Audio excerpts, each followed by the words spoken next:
बिस्मिल्लाहिर्रहमानिर्रहीम अस्सलाम वालेकुम। आज हम लेवल 4 स्टार्ट करेंगे। लेवल 4 का यूनिट नंबर 1 स्टार्ट करेंगे। लेकिन इस यूनिट को स्टार्ट करने से पहले इस यूनिट की वोकैबलरी स्टडी करते हैं। तो वोकैबलरी में सबसे पहला वर्ड है ग्रैंड। ग्रैंड का मतलब है आलीशान, वेरी लार्ज, इम्प्रेसिव और फैंटास्टिक। ओपनिंग, इफ्तिताही, इनागुरेशन और बिगिनिंग। एग्जॉजरेट, एग्जॉजरेट का मतलब है बड़ा चढ़ाकर कहना, मतलब किसी चीज़ का बहुत ज़्यादा तारीफ़ करना, उसे हम एग्जॉजरेट या एग्जॉजरेशन कहते हैं। To praise something too much और ओवरस्टेट। अच्छा, ये हो जाएगा समथिंग, ठीक है। लग्जरियस, अच्छा ये बड़ा चढ़ाकर कहना, ये इसकी मायने है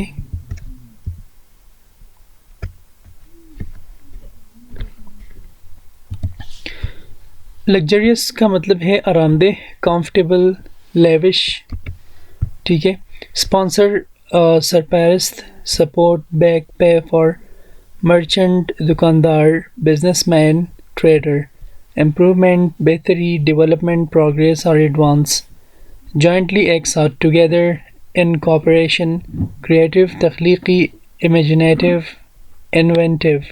इक्विपमेंट, साजो सामान, अपैरेटस और टूल। चैम्पियनशिप, मुकाबला। फाइनल्स, चैलेंज, टाइटल और fight, title fight. Go up, बढ़ना, डेवलप, प्रोग्रेस, प्रमोट। प्रेफरेंस, पसंदीदगी, फेवरेट, फर्स्ट चॉइस, फॉन्डनेस। अच्छा, प्रेफरेंस के बाद है क्वालिटी, मायार, एक्सेलेंस, सुपीरियरिटी। आउटगोइंग, दोस्ताना, लीविंग, फ्रेंडली। रोमांटिक, प्यार भरा, लविंग, पैशनेट।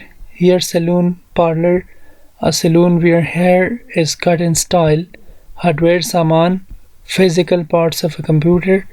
मेन आइडिया, मकसद। Main point, summary. नेगोशिएशन, मुज़ाकरात। ये मुज़ाकरात है, ठीक है, मुज़ाकरात।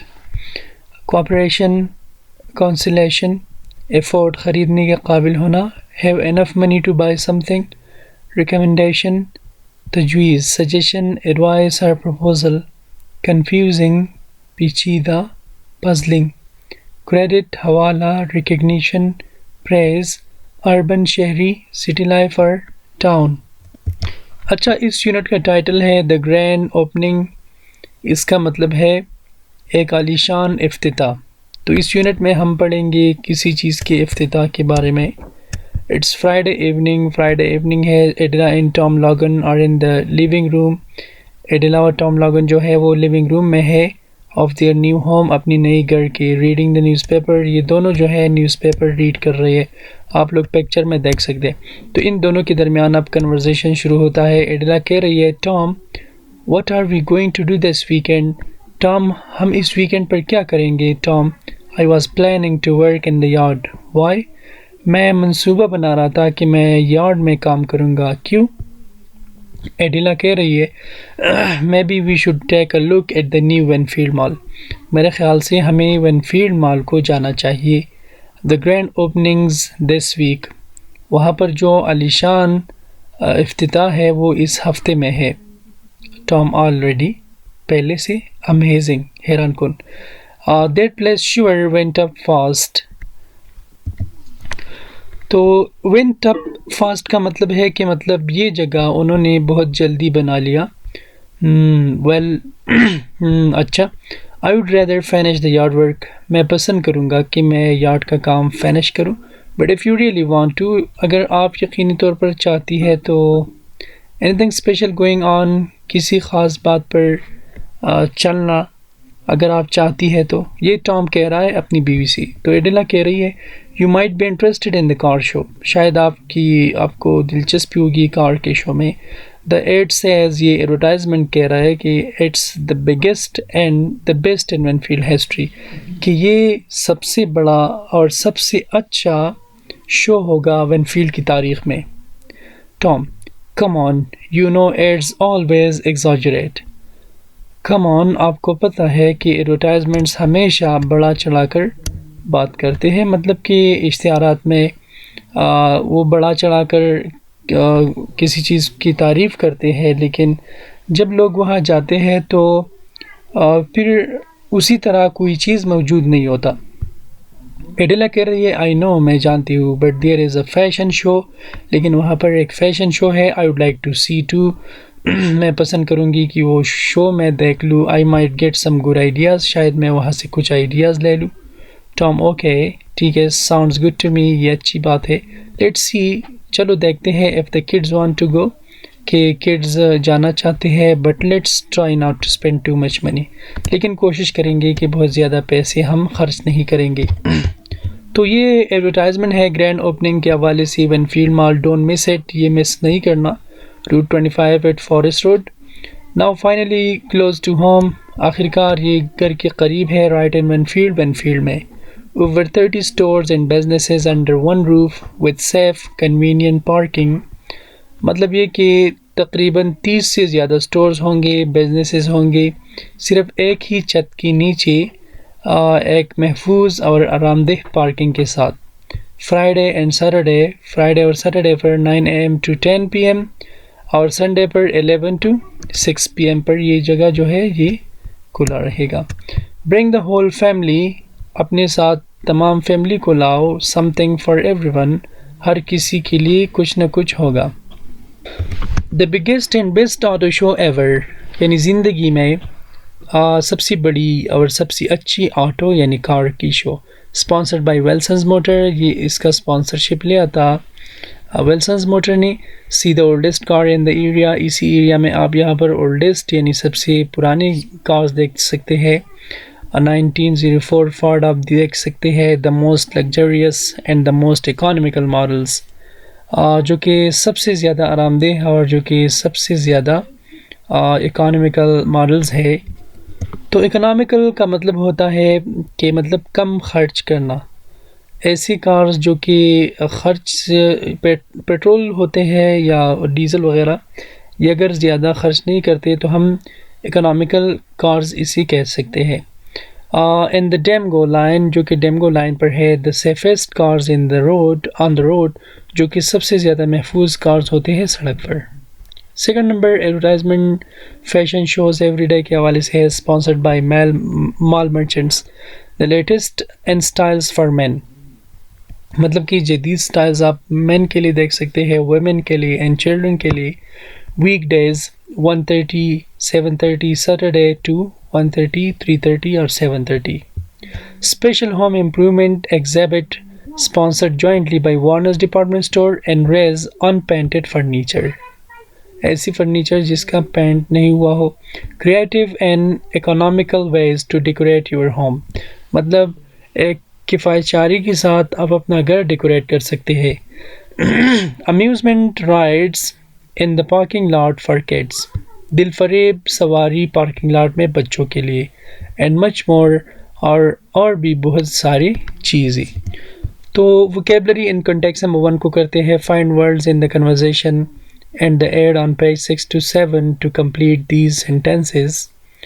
तो हम उस कन्वर्सेशन से वर्ड्स उठा के यहाँ ये कंप्लीट करेंगे। When you make something better you make dash on it. तो यहाँ पर वर्ड आएगा improvement, you make improvement, an improvement on it. If parking is close to a business it is dash parking, तो इसका मतलब है it is convenient parking, आरामदेह।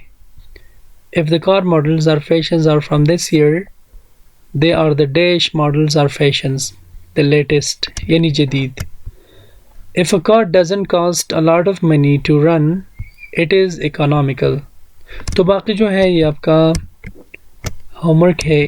Can you guess the meaning of these words or expressions from the way they are used in the conversation or the ad? Match each expression with its meaning.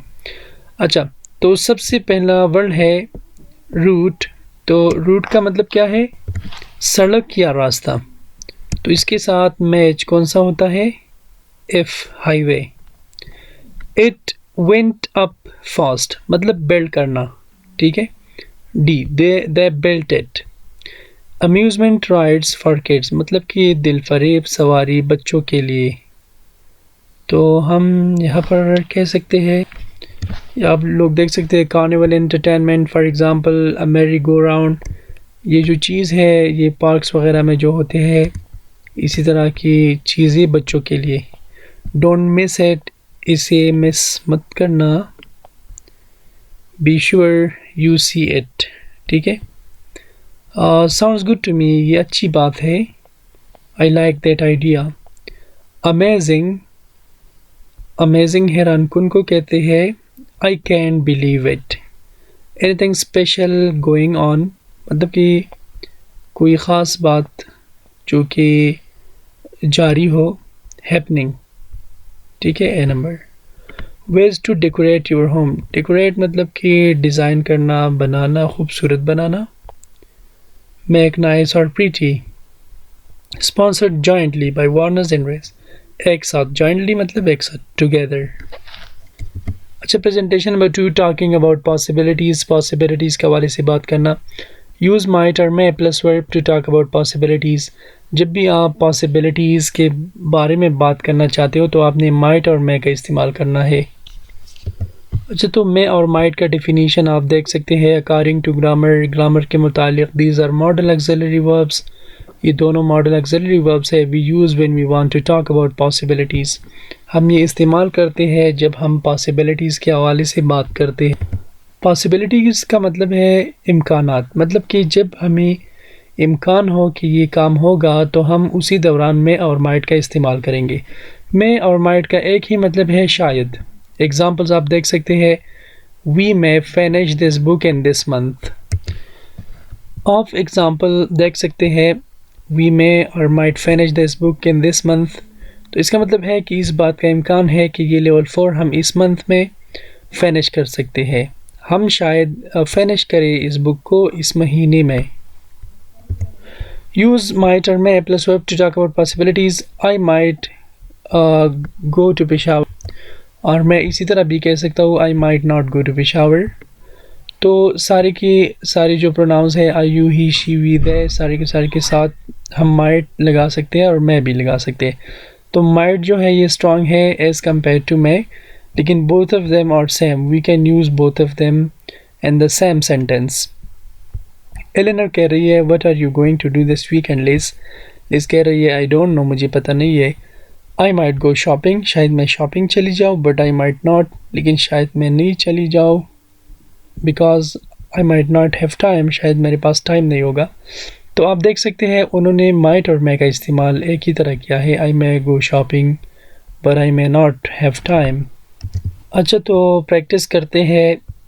Read the situation, discuss what might और might not happen. You can also use may or may not. It's very cloudy today. It might rain. तो ये मुमकिन है, अगर मौसम cloudy है तो मुमकिन है कि बारिश हो जाएगी, तो हम might का इस्तेमाल करेंगे। It might rain. We might not be able to play the baseball game. तो जब बारिश हो तो लोग गेम नहीं खेल सकते, तो उन्होंने यहाँ पर अगेन might का इस्तेमाल किया हुआ है। अच्छा, ये नंबर 1 कैसे करेंगे। Doctor Young is working at the hospital tonight, there was a serious car accident and one field about 15 minutes ago. तो ये मैंने इस तरह किया है, doctor Young is working at the hospital tonight, there was a serious car accident and one field about 15 minutes ago. इसका मतलब ये है कि डॉक्टर यंग जो है वो हॉस्पिटल में काम कर रहा है और एक संजीदा कार एक्सीडेंट हुआ था वैनफील्ड में 15 मिनट्स पहले। तो मैं इसी तरह इम्कान दे सकता हूँ doctor young might be eight the hospital all night. शायद डॉक्टर यंग जो है वो सारी रात हॉस्पिटल में होगी। She might not get any sleep, शायद वो सो नहीं पाएगी। तो इसी तरह आपने ये बाकी रीड करके इनके हवाले से आपने प्रेडिक्शंस निकालने हैं, इम्कानात बनाने हैं में और माइट के साथ। Talk with your classmates about what might happen in the people to the people in the pictures. Use your imagination and create a story. हम पिक्चर्स को देखकर इसके हवाले से एक इमेजिनेशन बयान करेंगे, एक स्टोरी बनाएंगे। फॉर एग्ज़ाम्पल नंबर 1 पिक्चर जो है इसमें आप लोग देख सकते हैं कि दरख्त पर एक बियर बैठा हुआ है मतलब बालू बैठा हुआ है, ये बंदा इसी रास्ते पर जा रहा है, तो मुमकिन है कि ये बियर इस पर अटैक करे। तो मैं कह सकता हूँ the bear might attack the person, और the bear may attack the person. हम इसी तरह भी कह सकते हैं। तो दूसरा एग्जांपल होगा the bear may be hiring from this person। तो बाकी जो है, अब आपने पिक्चर्स को देखकर प्रोटेक्शंस बनाने हैं, इम्कानात बनाने हैं, मैं और माइट के साथ इंट्रैक्शन करते हैं। Try to make plans for a future activity with another student, talk about various possibilities but make no final decision. आप फाइनल डिसीजन नहीं बनाएंगे, आप अपने फ्रेंड के साथ ये इंट्रैक्शन करेंगे। What are you doing this weekend Kamran? I'm not really sure. I might visit my parents or my grandparents, but I might not because I don't have time. I want to study. What about you? वो कहेगा I was thinking I might go to Peshawar. Okay, but let's wait and see. I'll let you know if I'm going to visit my grandparents. So like that you can continue your conversation with me or might के साथ। ये आपने ज़रूर अपने दोस्त के साथ करना है ताकि आप लोगों को समझ आ जाए कि आप में और माइट का इस्तेमाल कैसे करेंगे। अच्छा, तो presentation number 5, use would rather plus base form of a verb to talk about preferences. Contraction would rather का क्या है? आई वुड रेदर मैं कहूँगा आइड रेदर। तो would rather plus base form of verb study करते हैं। तो would rather plus verb, the structure is used when we want to talk about preference. Preference पसंदीदगी को कहते हैं। इसका मतलब ये है जब हम अपनी पसंद के हवाले से बात करते हैं तो हम वुड रेदर प्लस वर्ब का इस्तेमाल करते हैं। For example, he would rather study English than computer. वो पसंद करेगा कि वो इंग्लिश का स्टडी करे एज़ कम्पेयर टू कंप्यूटर। तो यहाँ पर आप देख सकते हैं वुड रेदर और बेस फॉर्म ऑफ वर्ब का इस्तेमाल हमने किया है। तो प्रेफरेंस के लिए हम ये would rather plus base form of verb इस्तेमाल करते हैं। यहाँ पर आप लोग देख सकते हैं I like to play tennis but I would rather swim. मैं टेनिस पसंद करता हूँ लेकिन टेनिस के बजाय मैं स्विमिंग को पसंद करूँगा। I would rather swim than play tennis. इसका मतलब है कि मैं टेनिस पसंद करूँगा, मैं स्विमिंग पसंद करूँगा टेनिस के बजाय। Dr. Young sometimes works nights, but she would rather work days. She would rather work days than nights. मतलब कि वो डेज के दौरान काम पसंद करती है बनिस्बत नाइट्स के। Mike and Bob play soccer, but they would rather play basketball. मतलब कि वो बास्केटबॉल पसंद करते हैं। They would rather play basketball than soccer. आप पसंदीदगी के हवाले से क्वेश्चन कैसे करेंगे? आप फिर वुड पहले लगाएंगे, फिर सब्जेक्ट और फिर रेदर लगाएंगे। Would you rather study architecture और मेडिसिन? आप किस चीज़ को पसंद करोगे, आर्किटेक्चर या मेडिसिन को? I would rather study architecture. Why would you rather study architecture? Because I like to draw. For me artistic things are more interesting than science. तो इसी तरह आप वुड रेदर का इस्तेमाल कर सकते हैं। प्रोनाउंसिएशन, प्रोनाउंस दीज सेंटेंसेस, ये आपने मेरे पीछे रिपीट करने हैं। I'd rather drink juice than milk. I'd rather drink juice than milk. आप ये कैसे कहेंगे? I'd rather, ठीक है। She would rather study in the afternoon than at night. She would rather study in the afternoon than at night. He would rather work on Sunday than Saturday. He would rather work on Sunday than Saturday. Would you rather play basketball or volleyball? Would you rather play basketball or volleyball?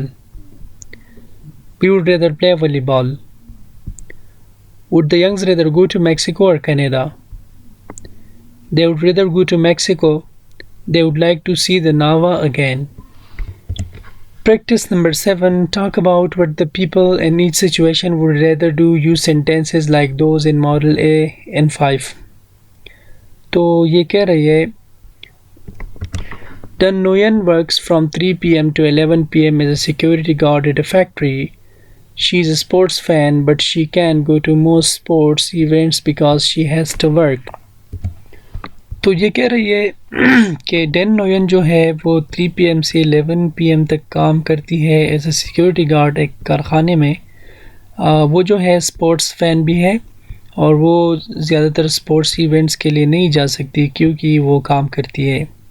तो हम इसी तरह कह सकते हैं done Noyan would rather work from 7 AM to 3 PM than from 3 PM to 11 PM. ठीक है, she would rather go to sports events than work. तो हमने इस टाइम के हवाले से बात की, इसकी पसंद के हवाले से बात की कि वो ये टाइम अगर चेंज करी तो ये अच्छा होगा। इसके अलावा वो काम के बजाय स्पोर्ट्स को पसंद करती है। तो इसी तरह आप ये वुड रेदर के साथ कर सकते हैं। तो बाकी जो है ये आपका होमवर्क है। अच्छा, प्रैक्टिस नंबर 8 कैसे करेंगे? Work with a partner, find out his or her preference for each pair of activities below. Continue your conversation and find out his or her reasons to follow model BN5. Live in a house, apartment. तो आप ये कैसे करेंगे? ये आप देख सकते हैं। Live in a house, apartment. I would rather live in a house than an apartment. ठीक है। ये नंबर 2 आप कैसे करेंगे? Work days, nights. I would rather work days than at nights. तो बाकी आपका होमवर्क है। Presentation number 9, agreeing reluctantly, refusing politely. यानी मतलब किसी के साथ एग्री होना लेकिन नाराज़गी के साथ, या किसी काम को अदब के साथ आप कैसे रिफ्यूज़ करेंगे। एडिला कह रही है let's go to the grand opening tomorrow, चलो कल आलिशान ओपनिंग के लिए जाते हैं। तो वो कह रही है I would rather finish the yard work but if you really want to go I guess we can go. तो ये यहाँ पर एग्री हो रही है लेकिन नाराज़गी उन्होंने शो किया कि मैं चाह रही थी कि मैं अपनी यार्ड का वर्क फिनिश करूं, बट अगर आप रियली चाहती हो कि हम वहाँ चले जाए तो हम जा सकते हैं। तो ये तो एग्री हो गई लेकिन नाराज़ है इस बात से। ये नंबर 2 में आप देख सकते हैं I might take a look at the grand opening Sekela, do you want to come along. तो यहाँ पर ये पोलाइटली रिफ्यूज़ करेगी सेकेला थैंक्स शुक्रिया but I would rather not, लेकिन मैं पसंद नहीं करूँगी जाना। आई हेट क्राउड्स, मुझे क्राउड्स यानी हुजूम से नफ़रत है। इंट्रोडक्शन नंबर 10 करते हैं। Work with a partner, right a conversation in which you discuss plans for the weekend, choose one of the following situations. तो इंट्रोडक्शन आप हमेशा अपने पार्टनर के साथ करते हैं। One person mentions some possibilities, the other person always has something he or she would rather do. They never come to an agreement.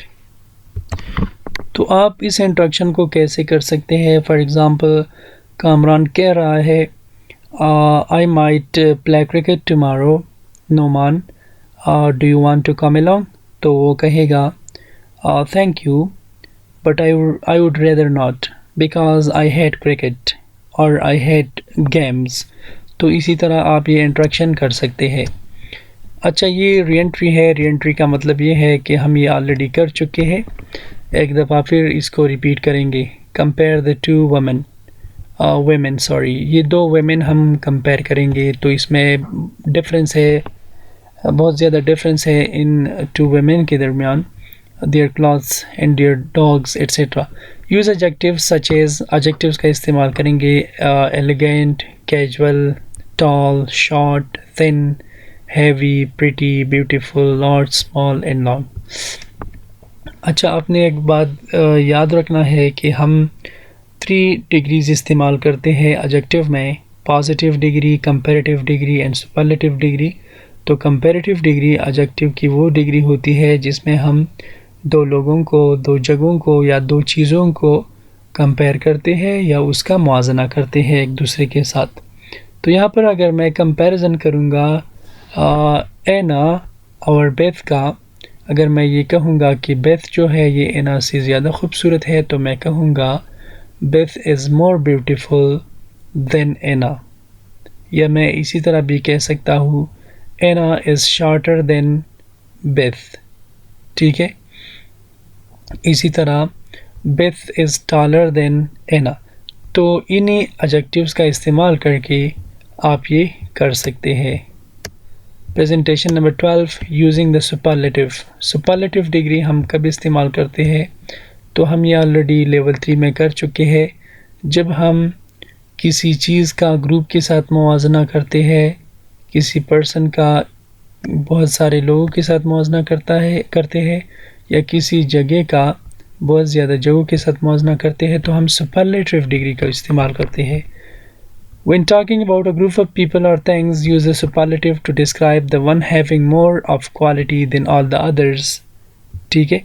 For example, the tallest building. बुर्ज खलीफा जो है ये दुनिया का सबसे tallest building है, तो मैं कह सकता हूँ बुर्ज खलीफा is the tallest building in the world. तो इसका मुआवजा नहीं है। The best actor.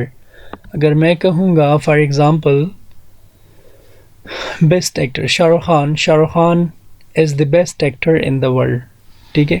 The most expensive car, Rolls Royce is the most expensive car in the world. ये एक एग्जांपल है, मुझे पता नहीं है कि कौन सा कार सबसे ज़्यादा महंगा होगा। The worst singer in the world, ये फॉर एग्जांपल एक वुमन है जिसका नाम है लिज़ा, तो मैं कहूँगा Liza is the worst singer in the world. मतलब यह है कि इसी बुरी सिंगर दुनिया में नहीं है। तो यहाँ पर मैं सुपरलेटिव डिग्री का इस्तेमाल कर रहा हूँ। अच्छा, आप देख सकते हैं one syllable adjectives. One syllable आप जानते होंगे, ओल्ड वन सिलेबल है नाइस बिग। तो कंपैरेटिव फॉर्म में हम ओल्ड का कंपैरेटिव डिग्री ओल्डर देन कहेंगे, nicer than, bigger than. Superlative में the oldest, the nicest, the biggest. For example, this is an old car, This car is older than that. This is the oldest car. इसी तरह हम ये इस्तेमाल कर सकते हैं। Two syllable adjectives. Two syllable का मतलब ये होता है कि जब मुंह में आवाज़ चेंज होता है। फॉर एग्जांपल मैं कहूँगा ओल्ड, आवाज़ चेंज नहीं होता। प्रीटी आवाज़ चेंज होता है, तो टू syllables बन जाते हैं। अगली, ठीक है, syllable एक्स्ट्रा syllable बन जाता है। तो इसमें prettier than, the prettiest, uglier than, the ugliest. Irregular adjectives. Good, better, the best. Bad, worse, the worst. Far, farther, the farthest. Adjectives of two or more syllables that don't end in y. वो adjectives जो कि दो या दो से ज़्यादा syllables हो और y के साथ ख़त्म ना हो, तो हम क्या करेंगे? बोरिंग।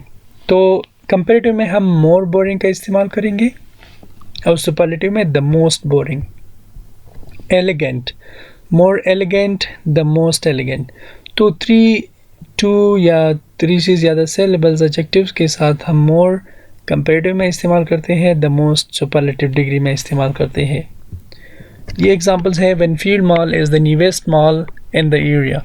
इसका मतलब ये है कि वेनफील्ड मॉल सबसे जदीद मॉल है एरिया में, सुपरलेटिव डिग्री है। The new mall is going to be the best place to shop in Wenfield. मतलब यह है कि ये बेस्ट जगह होगा शॉपिंग के लिए वेनफील्ड में। Wenfield mall is the most modern in the area, सबसे ज़्यादा जदीद मॉल है एरिया में। The parking at Wenfield mall is the most convenient in the area, सबसे ज़्यादा आरामदेह पार्किंग यहाँ पर होगा। अच्छा, ये प्रैक्टिस मुश्किल नहीं है, आसान है। आप लोग इसी चार्ट को देख सकते हैं। एरिया शॉपिंग सेंटर्स वेनफील्ड मॉल, इसका साइज़ क्या है? इसमें 31 स्टोर्स है। ईयर कब ओपन हुआ था? 1991 में। लोकेशन क्या है? ये वेनफील्ड में है। प्राइसेस क्या है? ये नॉर्मल है, बहुत ज़्यादा एक्सपेंसिव नहीं है और ना चीप है, $2 ये शो कर रहा है। इस तरह आप मिडल सेक्स सेंटर देख सकते हैं, 21 स्टोर्स पर मुश्तमिल है। 1975 में इसका इफ्तिताह हुआ था। 25 माइल्स फ्रॉम वेनफील्ड है और ये तकरीबन इससे एक्सपेंसिव तो है लेकिन बहुत ज़्यादा एक्सपेंसिव नहीं है। इसी तरह वेस्टलेक प्लाज़ा है, 15 स्टोर्स पर मुश्तमिल है। 1980 में ओपन हुआ था, 10 माइल्स फ्रॉम वेनफील्ड और ये वेनफील्ड मॉल के साथ सेम है प्राइस में। Riverview Mall stores 1984, 5 miles from Wenfield etcetera. तो आप देख सकते हैं ये उन्होंने एड्रेस शो किया हुआ है। रिवर मॉल जो है ये 5 माइल्स है वेनफील्ड से, इस तरह ये उन्होंने लोकेशन दिया हुआ है। ठीक है, तो अब ये प्रैक्टिस अगले पेज पर आप देख सकते हैं। Study the information in the chart. वो information आप study करेंगे. Then ask and answer questions about the malls following the examples. आप examples follow करेंगे. Large. कौन सा सबसे large था? जिसमें सबसे ज़्यादा stores थे तो वो सबसे large था. Which shopping center is the largest? Winfield Mall is the largest. It larger than all the others. Old. तो old आप इसी तरह बनाएंगे. Which shopping center is the oldest? तो हम वहाँ पर देख कर ये बता सकते हैं कि कौन सा ओल्डेस्ट है. तो आप यहाँ पर देख सकते ये 91 में ओपन हुआ था, 75 में, 80 में, 84 में. तो सबसे ओल्डेस्ट जो है वो मिडिल सेक्स सेंटर है. ठीक है, तो आप ये कैसे करेंगे? मैं यहाँ पर देखता हूँ कि हुआ है या नहीं. हाँ, यहाँ पर आप लोग देख सकते हैं ओल्ड. तो सबसे पहले तो आप क्वेश्चन ये बनाएंगे which mall is the oldest in the area, या in Winfield, इस तरह आप लिख सकते हैं, या फिर आपने साइन ऑफ इंटरोगेशन लगाना है. ठीक है, आंसर है Middlesex centre is the oldest shopping centre. ठीक है, आप इसी तरह ये ऐड कर सकते हैं, it is the oldest than all the others. ठीक है, तो आप इस पर इस तरह ये इंट्रोडक्शन करेंगे, प्रैक्टिस करेंगे, तो फिर आप लोगों को कंपैरेटिव और सुपरलेटिव डिग्री की समझ आ जाएगी. ठीक है, प्रैक्टिस 14 करते हैं. Complete recommendations and warnings with the superlative form of one of these adjectives. There is always more than one correct answer. तो ये वर्ड्स है, इसके साथ ये कंप्लीट करेंगे. बोरिंग है, comfortable, inconsiderate or considerate, inconvenient or convenient, uncrowded or crowded, elegant, energetic, exciting, expensive, hardworking, uninteresting, luxurious, modern, old-fashioned. अच्छा, तो मीनिंग क्या है? बोरिंग, जो कि मतलब बंदे को अगर बोर कर रहा हो, बेजार कर रहा हो, तो उसे बोरिंग कहते हैं. कंफर्टेबल, आरामदेह. इनकंसिडरेट, नामुनासिब, कंसिडरेट, मुनासिब. इनकन्वीनियंट, आरामदेह. इनकन्वीनियंट जो कि आरामदेह ना हो, कन्वीनियंट जो कि आरामदेह. आरामदेह का मतलब यहाँ पर यह है कि मतलब ये वो जगह होता है जिसके करीब हर चीज़ अवेलेबल होता है. ठीक है. अनक्राउडेड, जहाँ पर हुजूम ना हो, क्राउडेड, जहाँ पर हुजूम हो. एलिगेंट, शाइस्ता. एनर्जेटिक, पुरजोश, तवाना. एक्साइटिंग, पुरजोश. एक्सपेंसिव, महंगा. हार्डवर्किंग, मेहनत कश. अनइंटरेस्टिंग, जो कि दिलचस्प ना हो. इंटरेस्टिंग, जो कि दिलचस्प हो. लग्जरियस, आरामदेह. मॉडर्न, जदीद. ओल्ड फैशन, जो कि पुराना फैशन हो. आउटगोइंग, दोस्ताना. अनरीजनेबल, नामुनासिब. रीजनेबल, मुनासिब. अनरिलायबल, जो कि काबिल भरोसा ना हो. रिलायबल, काबिल भरोसा. अनरोमांटिक, जो कि प्यार भरा ना हो. रोमांटिक, प्यार भरा. अनसेल्फिश, जो कि नाखुदगरज ना हो. और सेल्फिश का मतलब क्या होता है? खुदगरज. You really should try the Winfield Mall. It's dash mall in the area. तो हम कह सकते हैं it's the most convenient mall in the area, the most modern mall in the area. ठीक है. I don't recommend Midtown Mall. It's dash. तो हम कह सकते हैं it's the most expensive, it's the most crowded, etc. Don't buy a spare deal. It's dash car in the market. ठीक है. It's the most expensive or the most unreliable. ठीक है. तो बाकी जो है ये आपका होमवर्क है. अच्छा, तो री-एंट्री है. The new Winfield Mall is opening with one or more of the following businesses. मतलब ये businesses open हो रही है. With your class or in a small group, talk about what you can buy in each store or in services you can get. कौन सी services आप हासिल कर सकते हैं? बैंक, ये एक बिज़नेस ओपन होगा. बुक स्टोर होगा. Camera shop, clothing store, department store, electronic store, fast food restaurants, etcetera. तो आपने प्रैक्टिस इसी तरह करना है ताकि आप इस पर कुछ बिज़नेस के हवाले से कुछ कह सकें. ठीक है. For example, in Winfield Mall, you can see a bank there where you can get a good job as a computer operator, or you can get a job as an accountant. Bookstore. In Winfield Mall, they are opening a bookstore where you can get any kind of book If you need whether it is college or fictional book, you can get that there. ठीक है, तो इसी तरह आप ये practice कर सकते हैं. ये इंस्ट्रक्शन है. Work in groups of 4 students, make a copy of the floor plan of the mall. ये मॉल का एक कॉपी है. ये डिफरेंट काइंड ऑफ स्टोर्स है. ठीक है, आपने इसका एक नक्शा बनाना है. Your teacher will give each of you a set of 6 statements about the location of different stores in the new Winfield Mall. तो टीचर आपको बताएगा कि मतलब डिफरेंट मॉल के कौन से लोकेशंस है, कौन सा जगह है वहाँ पर. ठीक है, उसके बाद share the information and identify each store in the mall. You will learn about the stores marked with a sign of interrogation in the activity. अच्छा, तो मैं आपको एक बात बताता चलूँ कि इंटरकॉम की जो बुक्स है, इसके साथ एक बुक मिलता है जिसका नाम है टीचर गाइड. टीचर गाइड सिर्फ टीचर्स के लिए होता है और उसमें टीचर्स के लिए गाइडेंस होता है इस बुक के हवाले से. ठीक है, तो ये यहाँ पर कह रही है you will learn about the stores marked with sign of interrogation in the next activity. ठीक है, तो कह रही है कि आपने क्वेश्चंस करने हैं टीचर से. ठीक हो गया, तो टीचर के लिए वहाँ पर बुक में एक इशारा होगा, वहाँ पर लिखा होगा कि इस शॉप का क्या नाम है, इसका क्या नाम है और इसका क्या नाम है. तो उससे टीचर हेल्प लेके स्टूडेंट्स को ये बताएगा. तो उसके बाद आप ये एक्टिविटी कंटिन्यू कर सकते हैं. तो अभी टीचर गाइड मौजूद नहीं है मेरे पास. अभी मैं आपको पिक्चर भी शो नहीं कर सकता. ठीक है, लेकिन मेरे ख़्याल से ये एक्टिविटी जो है इस बुक में इतना नेसेसरी नहीं है, इसको हम छोड़ देते हैं. अच्छा, तो नेक्स्ट पेज पर है लिसनिंग. लिसनिंग को हम स्किप करते हैं. ठीक है, रीडिंग की तरफ आते हैं. Reading number 18. ये क्या कर रही है? Before you read, what is folklore? Folklore किसे कहते हैं? तो स्टोरी को फॉल्कलोर कहते हैं. What is a folk tale? Folk tale एक रिवायती कहानी होती है. और फोल्क सॉन्ग या फोल्क सॉन्ग किसे कहते हैं? एक रिवायती गाना. Can you name an old folk tale? क्या आपको कोई रिवायती कहानी याद है? Can you name a modern folk singer? क्या आप कोई मॉडर्न फोल्क सिंगर जानते हैं? डिस्कस और share a folk tale from your country with a partner. आपने उसी स्टोरी को अपने पार्टनर के साथ डिस्कस करना है. Read the following questions and try to find answers to them as you read this modern folk tale. Try to understand the main ideas in the story and guess the meaning of new words and expressions if necessary. Then discuss the answers to the questions with your classmates. अच्छा, आपने vocabulary सीखनी है. setting. setting क्या होता है? where the story takes place and including details of weather, size of cities etc. तो setting story का वो हिस्सा बताता है जिसमें weather के बारे में बात करती है, size of city के हवाले से etc. करेक्टर्स क्या होते हैं? The people in the story.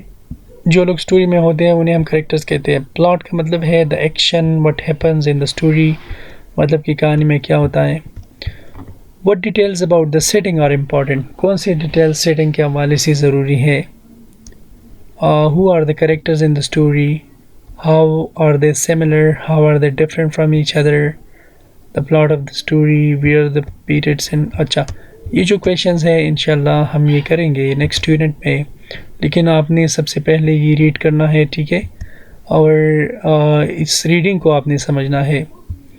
इसका मकसद ये होता है रीडिंग का, ये मैं आप लोगों को बता चुका हूँ कि रीडिंग इंग्लिश लैंग्वेज में एक ज़रूरी हिस्सा है. तो आपने ये रीड करके ये समझना है कि आप रीडिंग कैसे करेंगे. ठीक है, तो मैं इस यूनिट में क्वेश्चंस आपको इसलिए नहीं बताता, वजह ये होती है कि आप लोग ये रीड करके इसके आंसर्स जो है वो लिख लें और फिर आप मेरे आंसर्स के साथ वो कंपेयर कर सकते हैं. सेकंड रीडिंग में कह रही है read the story again then talk with the partner and try to find a word or expression that means the same thing is the following. Stores with the same name and owned by the same company. वो stores जिसके same name होते हैं या एक company के under होते हैं तो उसे हम क्या कह सकते हैं अ चेन और चेन स्टोर. सेकंड नंबर है स्पीकिंग इन सपोर्ट फॉर. तो इसका मतलब है अ स्लैंग एक्सप्रेशन है ये. तो इसका मतलब क्या है? पुशिंग और to push one type of business और प्रोडक्ट. ठीक है, to raise make prices higher मतलब कि कीमती बढ़ाना, इसका क्या मतलब है? टू जैक अप प्राइसेस, ठीक है। Number 4, out of date not modern, तो हम कह सकते हैं old fashioned. Do business with मतलब बिजनेस करना, डील विद। डिपेंड ऑन का मतलब है काउंट ऑन। बिजनेस टॉक्स का मतलब है नेगोशिएशंस। डिफ़िकल्ट का मतलब है tough. Have enough money to pay for, afford. Things you buy, purchases. अच्छा, राइटिंग में कह रहे हैं tell a partner about something funny or interesting that happen to you or someone you know. आपने अपने पार्टनर को एक कहानी बतानी है, एक दिलचस्प या मज़ाहिया जो आपके साथ हुआ था या आप जानते हैं। Right a short story about that event, आपने एक मुख्तसर कहानी लिखनी है उस इवेंट के हवाले से। Your story can be a recommendation, आपकी स्टोरी रिकमेंडेशन भी हो सकती है और वार्निंग या वार्निंग भी, ठीक है। तो नेक्स्ट कह रहे हैं before you write the story answer the following questions in note from the an note form to be sure you included the best ideas and details possible. तो हम क्वेश्चन को देखते हैं, अपनी इन्हीं क्वेश्चंस को ज़रूर शामिल करने हैं अपनी स्टोरी में। तो क्वेश्चंस क्या है, मैं ज़रा इसको जूम करके आपको दिखाता हूँ। Where does the story take place? What are the important details about the setting? Who are the characters in your story? What are the important details about them? What happens to the characters? What is the plot? Now share your story with a small group of the class. Ask them for suggestions to improve it. Did they understand the whole story? Were certain parts confusing? Sorry, ये were है, were नहीं है। क्या कुछ parts ऐसे थे जो कि कंफ्यूजिंग थे, ठीक है। Final activity, work with a small group of students, choose one of the businesses in the new Winfield Mall and play a 1-minute television advertisement to announce its grand opening. Be sure all members of your group participate in the advertisement as announcer, business owners, customers, etc. Remember to tell with the businesses where it is located, when it will open, and why people should patronize your business and come to the grand opening. Use imperatives and superlatives in the advertisement for the suggestions. Listen to the advertisement and listening 17 again. अच्छा, superlatives और comparative का इस्तेमाल जब करते हैं हम तो वहाँ पर exaggeration create होता है। फाइनल एक्टिविटी में ये कह रहे थे कि आपने क्लासमेट्स के साथ ये एक्टिविटी करनी है। आपने एक बिज़नेस के हवाले से एडवर्टाइजमेंट पेश करना है, डिफरेंट लोगों के डिफरेंट सजेशंस होंगे, डिफरेंट पॉइंट ऑफ व्यूज़ होंगे, तो आपने वन बाय वन उन्हीं व्यूज़ को डिस्कस करना है और वहाँ पर जो चीज़ें मिलते हैं आपने एग्जैजरेशन करना है एडवर्टाइजमेंट में जैसे करते हैं, ठीक है। तो इसी के साथ हमारी यूनिट 1 का इख्तिताम होता है। इंशाल्लाह बहुत जल्द मिलेंगे यूनिट नंबर 2 में। खुदा हाफिज़।